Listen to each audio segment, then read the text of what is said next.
match scheduled for 15 minutes. So big main event with Tom Lawlor making his New Japan Pro Wrestling debut here on Lions Break Collision against Rocky Romero.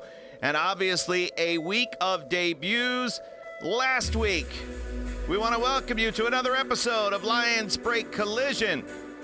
And along with Chris Charlton and Gino Gambino, I'm Kevin Kelly. Gentlemen, yoroshiku onegaishimasu. Yoroshiku onegaishimasu. Onegaishimasu. You'll get it one of these years. Trying my best. It's getting a little bit better every time. Every single time I'm learning.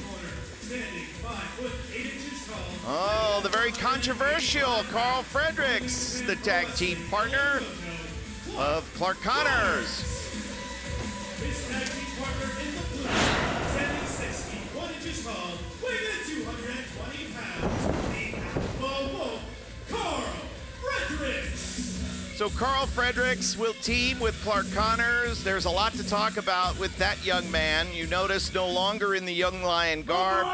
We saw his post-Young Lion debut a couple of weeks ago and a victory in a tag team match over Rocky Romero and Jeff Cobb, but it was all the extracurricular activities with Karl Fredericks and Jeff Cobb that has had everybody talking. Let's go, baby! Ha! Ha! This team could be very, very interesting against a pair of familiar faces. DKC, who we saw make his debut last week. Standing 5 foot 11 inches tall, weighing in 220 pounds, Misterioso. Great to see Misterioso back in New Japan Pro Wrestling action.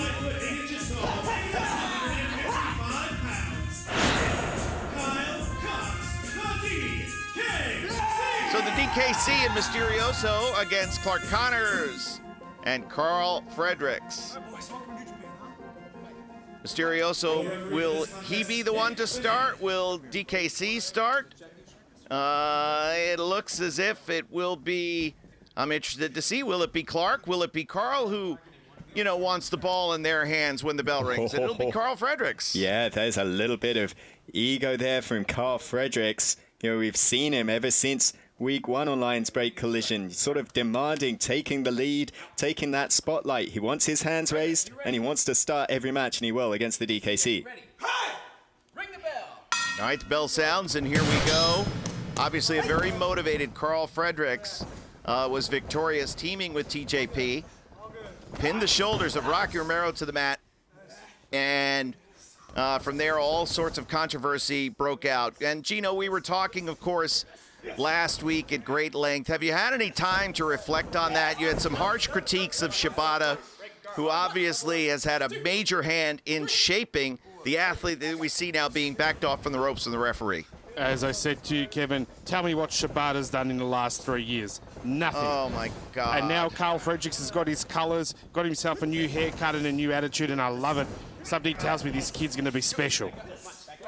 So DKC now has Karl backed against the ropes, and why not, Chris? Why not let it fly? Yeah, definitely. You've got to take your shots when you can. DKC's a young man, only 2 years a pro. Maybe not many people are expecting him to get a win here at Lions Break Collision, but he's got to show that fight, and he's got to show why Katsuyori Shibata handpicked him to be part of these events on New Japan World. And now the tag to Clark Connors. I know there is pressure on Clark Connors and Alex Coughlin, who had the first match in Lions Break Collision, to not be the last one left in the LA dojo. And those two met up a couple of weeks ago, went to a time limit draw. Clark Connors with a very foundational attack so far, going after the body slams, but the DKC with that karate background, and Misterioso to the top, and the crossbody. The classic lucha libre style of Misterioso. Gino, what else can you tell us about Misterioso?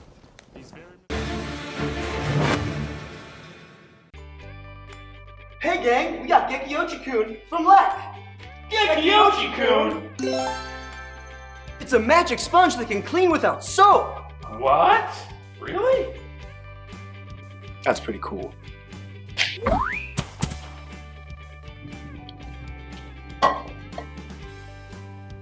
Just add water.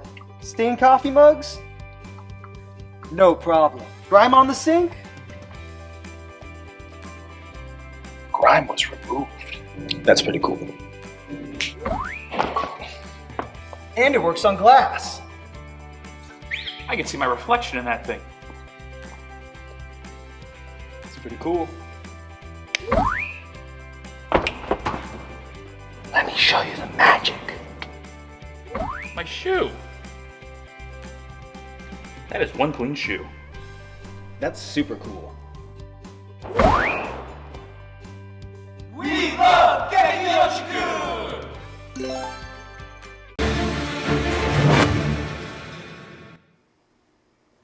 The following contest is tonight's main event with a 20-minute time limit.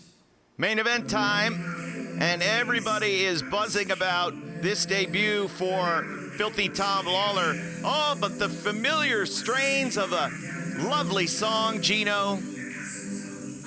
I've got Jerome in the ring. I've got Rocky's music playing. This is like a nightmare, Kevin. Things will only get better from here. Let's look at the positive. This is going to be a great match of two very well-schooled fighters in a lot of different disciplines. We see the showman, Rocky Romero. We know all the producing greatness, everything he can do. But Chris, when it comes to any style you want to go inside the three ropes, Rocky Romero is the man for the job. Yeah, Rocky Romero, we've talked about it a lot of times, came up in the original LA dojo under Antonio Inoki. He said you never knew what was going to happen next. One day it might be Brian Danielson through the door, and the next day it might be a Baz Rutten. You know, you had to adapt in that original LA dojo, and we're going to see that adaptability against Filthy Tom Lawlor here tonight. Well, let's see if the Wizard of Westwood can dial up a victory here against somebody who came from the world of mixed martial arts and has a great wrestling resume, leaving UFC to join professional wrestling just a couple of years ago, and he's already leaping ahead. You see a face like that, Gino, you know that guy is tough. Look, he's not the best looking, but he could probably break my face. Tom Lawlor, of course, made a name for himself doing a lot. Was definitely a wrestling-influenced mixed martial artist, Chris.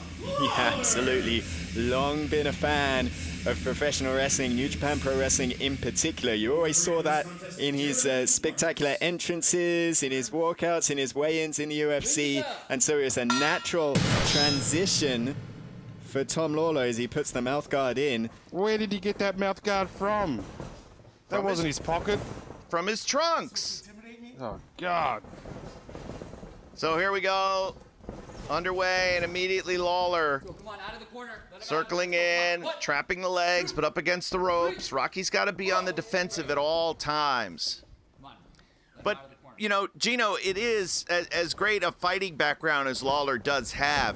Rocky's got the vast wrestling experience in all kinds of different styles. Yeah, absolutely, and you'll see that in any wrestling match. We've had MMA fighters come through before and have struggled to survive because wrestling is a different beast to itself. And obviously, as Lawlor with the waist lock, Rocky trying to grapevine the leg, looking for the escape and trying to turn him down into a drop toe hold. But immediately looking for control of the leg. Rocky's going to answer. Knee bar locked in. First time I met Tom Lawlor, he was pals with former junior heavyweight tag team champions Bobby Fish and Kyle O'Reilly, Red Dragon. So he's had his toe in the water of professional wrestling for a long time. But now, 100% in. Well, if he breaks Rocky's arm here, he may be my new favorite wrestler, Kevin. Supplanting Kenta? Oh my goodness. So wait a minute. Who's more popular, Jay White or Kenta? Come on, you got to pick. Sorry, but I can't hear you, Kevin. Tox Fale? Say it again. Oh, Hey, there's a match. on. Look at this. Look at this. Trying to take Rocky over.